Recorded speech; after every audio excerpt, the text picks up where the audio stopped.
BSc part one paper one में unit to जो हम कर रहे थे उसमें स्पेशल थ्योरी ऑफ रिलेटिविटी मुख्य रूप से इसका जो टाइटल है सापेक्षता का विशेष सिद्धांत, उसमें हमने लॉरेंट्ज़ के रूपांतरण, लॉरेंट ट्रांसफॉर्मेशन इक्वेशंस, और उससे हमने फिर वेग के और त्वरण के रूपांतरण किए। इसके जो कॉन्सिक्वेंसेस हैं वो दो मुख्य हैं। एक तो लंबाई संकुचन, लेंथ कॉन्ट्रैक्शन, किसी भी छड़ का या इस तरह की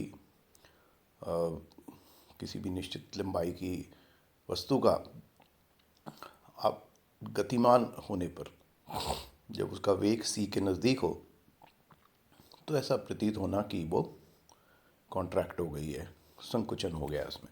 और दूसरा घड़ियों का धीमा हो जाना, टाइम डायलेशन। तो ये दो चीज़ें, काल वृद्धि, तो वो इस तरह की दो चीज़ें जो हमें इस पार्ट में करनी है।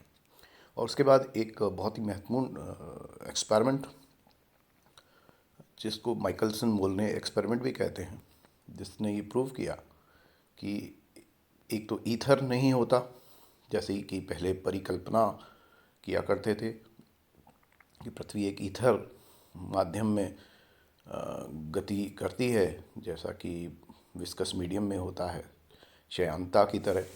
और दूसरा ये कि सी जो है वो सभी दिशाओं में समान रहती है, उसका मान परिवर्तन नहीं होता।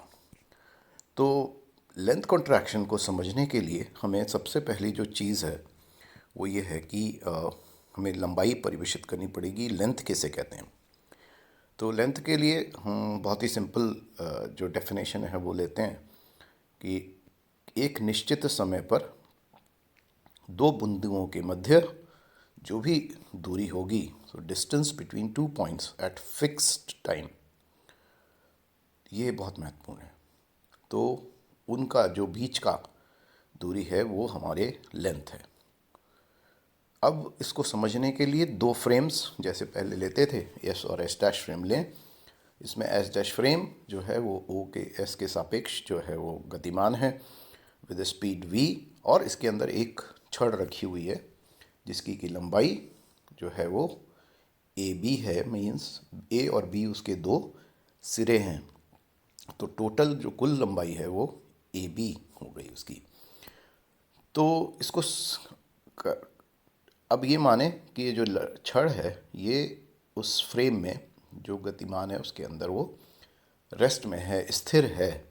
और जब वो स्थिर है तो ओ जो है प्रेक्षक, जैसा कि इस डायग्राम में भी दिखाया है, तो ओ के सापेक्ष जो है रिलेटिव इसकी जो छड़ की लंबाई होगी वो जो मेजर करेगा, जो प्रेक्षण करेगा वो करेगा, अगर एक विमीय मानते हैं कि ये इसके समानांतर रखी हुई है X X O X dash और ओ एक्स और O dash X dash axes के, तो इस केस में लेंथ हो जाएगी एक्स बी माइनस एक्स ए।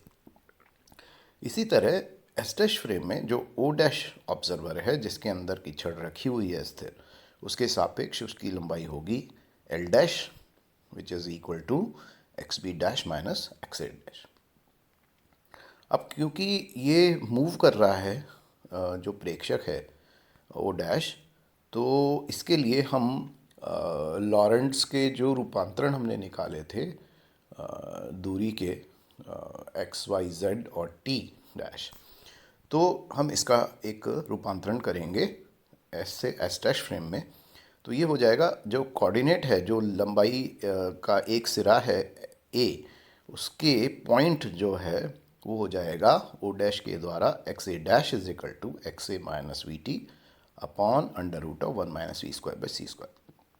उसी तरह जो बी सिरा है उसकी उस ओ डैश से जो वो दूरी मेजर करेगा, जो कोऑर्डिनेट जो करेगा वो एक्स बी डैश, उसकी स्थिति का वो X B minus V T upon under root 1 minus V square by C square.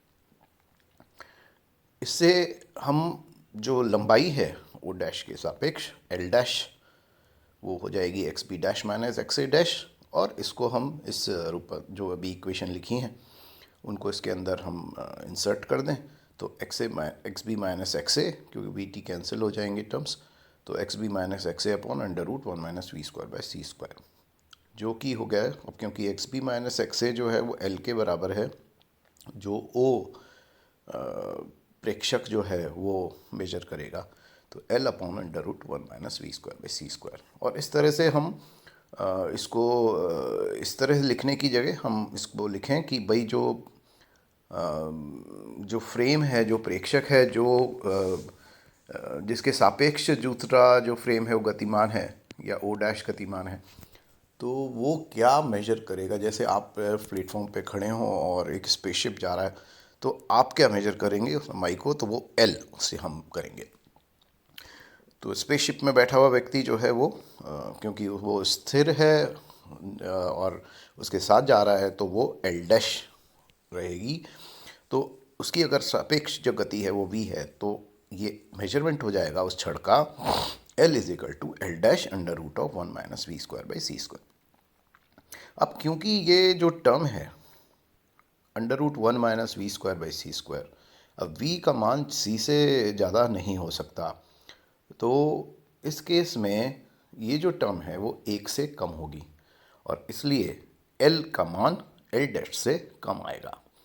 Means अगर कोई पृथ्वी पर व्यक्ति है और एक स्पेसशिप में एक छड़ जा रही है जिसकी लंबाई 1 मीटर हो, तो वो जो व्यक्ति पृथ्वी पर है वो उसका छड़ का जो मान है 1 मीटर, वो उतना कम हो जाएगा। कितना कम हो जाएगा, जैसे मान लीजिए v जो है वो 0.9c है, तो आप इसको कैलकुलेशन कर सकते हैं 1 माइनस 0.81 और अंडर रूट ऑफ 0.19 जो है वो 0.04 समथिंग होता है। तो आप इतनी जो है वो लंबाई इसकी कम मेजर करेगा और जितनी ज़्यादा स्पीड के नज़दीक होता जाएगा उतना ही वो छोटी आपको प्रतीत होती दिखाई देगी। तो ये जो गतिमान होते हैं वो उनके जो दूरी है वो कम होता जाता है।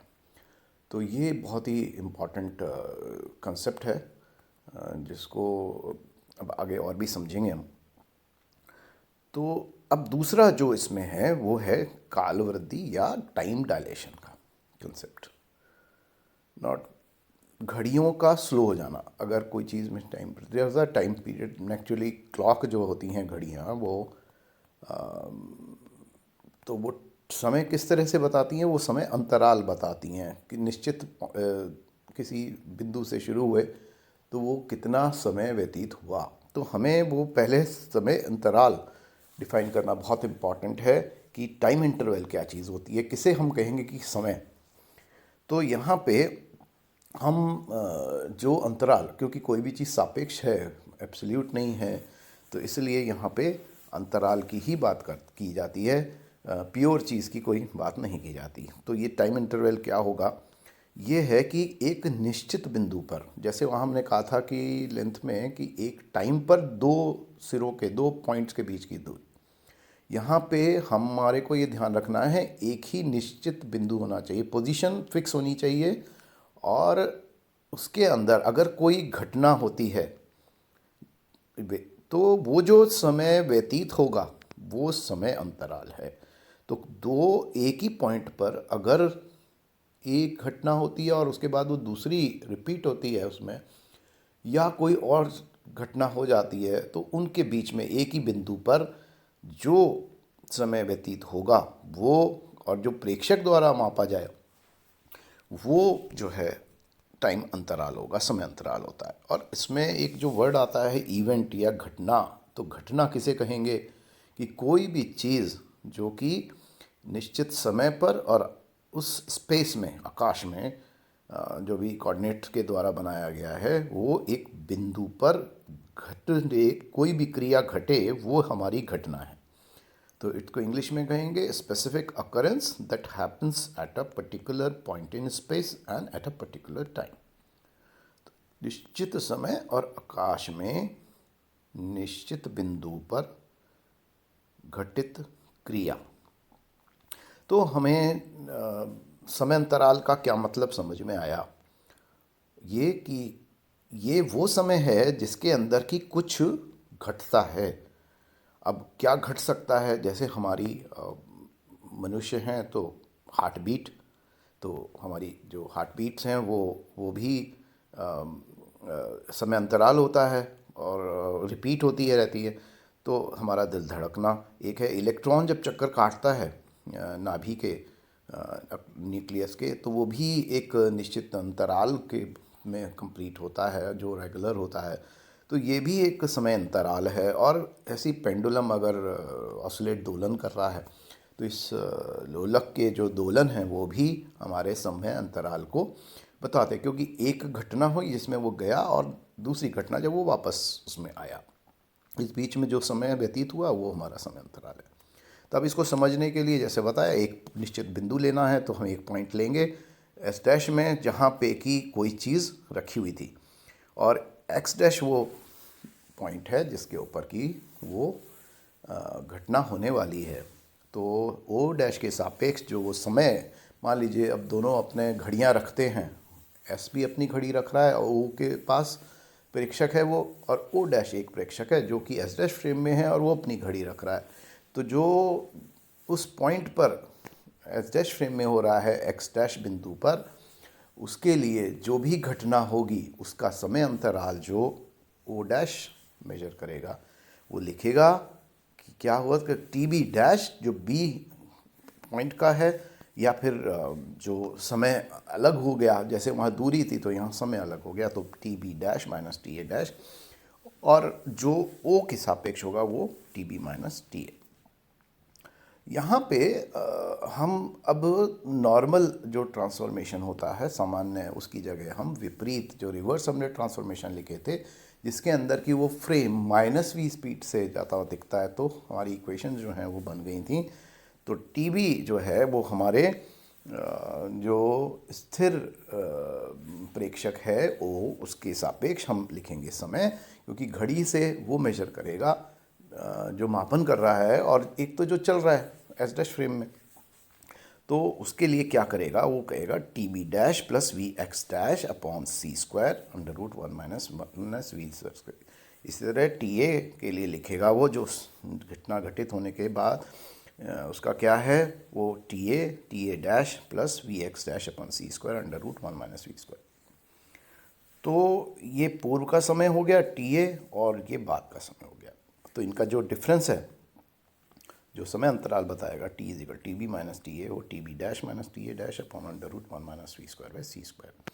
और T B dash minus T A dash जो है वो टी है, टी डैश और under root 1 minus V square by C square. अब अगेन क्योंकि वी का मान सी से कम रहता है, अधिकतम मान हो सकता है, तो under root 1 minus V square by C square less than 1 होगा। और इससे जो 1 अपॉन जो भी क्वांटिटी है वो टी डैश से ज़्यादा आएगी। मीन्स जो घड़ी है वो हमें ज़्यादा अंतराल दिखाएगी, इसका मतलब घड़ी स्लो हो गई है।